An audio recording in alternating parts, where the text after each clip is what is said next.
ఒక దేవుడే కదా, మళ్ళీ ఈయన పక్కన కూర్చోవడం ఏంటి? కుడి పార్శ్వాన్ని కూర్చోవడం ఏంటి? ఇద్దరా? ఎస్, ఇద్దరు. ఒక తండ్రితో పాటు కొడుకుని సమానంగా నాన్న కుడి పక్కన కూర్చో అని తండ్రి కూర్చోబెట్టుకుంటే ముగింపులో మనల్ని కూడా తీసుకెళ్ళి ఏమన్నాడు? ప్రకటన గ్రంథంలో అంటాడండి, 3వ అధ్యాయం 21వ వచనం, నేను జయించి నా తండ్రి అంటున్నాడు చూడండి, ఆయన సింహాసనం మందు నేను కూర్చుండి ఉన్న ప్రకారం కూర్చోబెట్టుకున్న నా తండ్రి. పోను ముగ్గురు మాత్రమే దేవుళ్ళు వీళ్ళు అనుకుందాం, మనం ఎవ్వరం దేవుళ్ళం కాదు.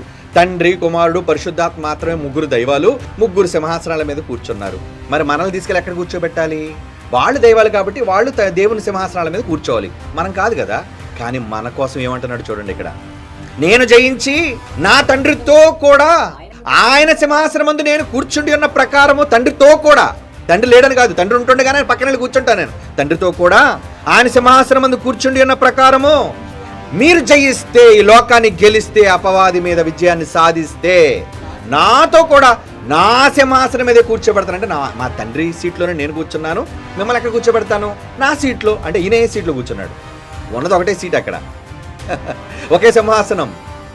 ఒకే సింహాసనం మీద తండ్రి కూర్చున్నాడు, ఆ తండ్రి కూర్చున్న సింహాసనం మీద కొడుకులు కూర్చుంటే మనం గెలిస్తే మనల్ని కూడా అదే సింహాసనం మీద కూర్చోబెట్టుకుంటా అన్నాడు చూడండి. మనల్ని ఇప్పుడు సమానులుగా చేయటం ఆయనకి ఇష్టం లేదా? అందుకే దైవాలు అన్నాడండి. అందుకే మనల్ని దైవం గనుక, నాయన నేను ఒక్కడనే దైవం కాదర్రా, నా గర్భాన పుట్టిన మీరు కూడా గాడ్స్, దైవములు. కాకపోతే నేను మీ అందరి దైవాలను కన్నా తండ్రి, ఆ పేరు ఆయనే చెప్పుకున్నాడు. ఆ బంధాన్ని తెలుగు బైబిల్ ఎందుకు రాయించాడు? పాత నిబంధనలు కూడా రాయించాలండి. దేవుడు తను తాను అలా ప్రత్యక్షపరుచుకున్నాడు. ఎలా ప్రత్యక్షపరుచుకున్నాడు? పరిశుద్ధాత్మగా చూపించుకున్నాడు, యేసుప్రభుగా చూపించుకున్నాడు అని చెప్పి చెత్త మాటలు తండ్రిగా కనపరుచుకున్నాడని ఎందుకు చెప్పరు? పోనీ యేసుప్రభు దేవునితో సమానుడైతే నా తోడి సహదాసుడు అని చెప్పాలి, లేదా నా తోడి దైవం అని చెప్పాలి. కొడుకు అని ఎందుకు పిలుస్తున్నాడు ఆయన్ని?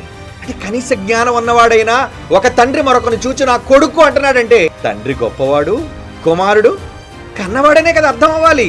అంటే ఈ మాత్రం బైబిల్లో ఇన్ని మాటలున్నా వీళ్ళు నమ్మలేకపోతున్నారంటే ఎవరిలో? తండ్రిని, కొడుకుని అంగీకరించని యేసుక్రీస్తుకు విరోధులు వీళ్ళకి. యేసు తప్ప ఇంకెవ్వరూ కనబడరు, యేసు మాత్రమే.